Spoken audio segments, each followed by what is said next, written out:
Hi mga katrops, magandang buhay. Ay ngayong araw nga ho pala ay magdi-deliver ho ako ng mga sariwang gulay. Sa Tagpuan Resto Bar ay gusto daw ho kasi sariwang gulay ang kanilang mga niluluto. Talong saka ho okra, patola. Tapos sa September 20 to 23 nga ho pala ay festival din sa aming bayan. Sa Lumban, Laguna. Burdang Lumban Festival. At andun din nga ho pala yung Kapesya. Kaya kung gusto nyo ho magkape, pumunta lang ho kayo sa Kapesya. Ayan, at dito nga ho ay aalis na nga ho pala ako. At ito nga ho pala yung simbahan ng Lumban, Laguna. At ito nga ho pala yung plaza ng Lumban kung saan gaganapin ang Burdang Lumban Festival. Kaya kung gusto nyo humakisaya ay pumunta lamang kayo din sa Lumban, Laguna. Ayan, at busy nga ho pala sila maggawa. At ito nga ho pala yung Kapesya. Ayan, at babalik nga ho pala ako dyan mamaya para magkape. Ay, kukuha muna ho ng pangkape. Malapit nga lang ho pala yung Tagpuan sa LLI. Tapat ho ng Petron sa Pagsawitan, Pagsanghan, Laguna. Ang Tagpuan nga ho pala ay lagi ko hong customer sa mga sariwa kong gulay. Ay, gusto daw ho kasi nila yung talong at patola ko. Ayan, at nakapag-deliver na ho tayo. Pagkatapos ko ho mag-deliver, ako naman ho ay pupunta sa Kaliraya. Ayan, at nandito na nga ho ako sa arko ng Pagsanghan. Ay, pagdating nga ho pala din sa simbahan ng Pagsanghan, ay ako ho'y kakaliwa para ho papunta sa Lumban. At ang kanan nga ho pala niyan ay papunta ho ng Kabinti, Laguna. Ayan, at nandito na nga ho pala ako sa arko ng Lumban, Laguna. Lumban, lumalaban ako para sa'yo. Ay, biro lang ho.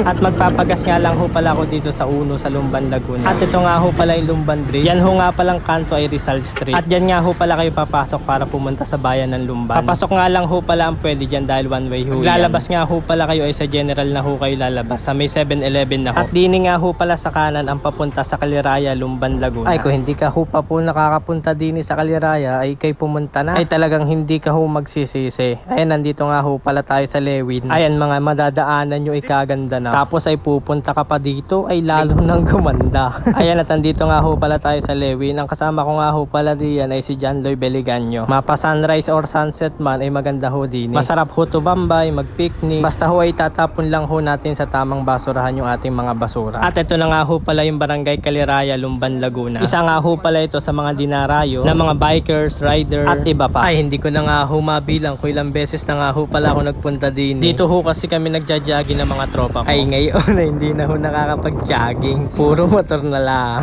At kung di ka pa nga ho pala nakakapunta din ano pang hinihintay mo ay puntahan mo na. Ako, dito pala sa Kaliraya. Ay, yung tropa ko nga ho pala di lagi ho pumupunta. Ayan, nakapag-asawa ho tuloy agad. Pagkababa ko nga ho pala pumunta na ako din sa plaza ng Lumban para makapagkape na rin ho sa Kapesya. Ang in-order ko nga ho pala ay matcha espresso. At si Jandoy nga ho pala ay tsaka espresso ang kanya hong in-order. Dahil festival nga ho pala din sa Lumban ay nakapromo ho ang Kapesya. 10% off. Ayan, kape ho tayo mga katrops. Dini lang ho iyan sa plaza ho ng Lumban sa Kapesya ho. Kita-kits ho tayo sa September 20 to 23 sa gaganaping Burdang Lumban Festival. Ingat ho lagi ho tayo mga katrops. Ride safe po. Maraming salamat ho sa inyo mga katrops. Love.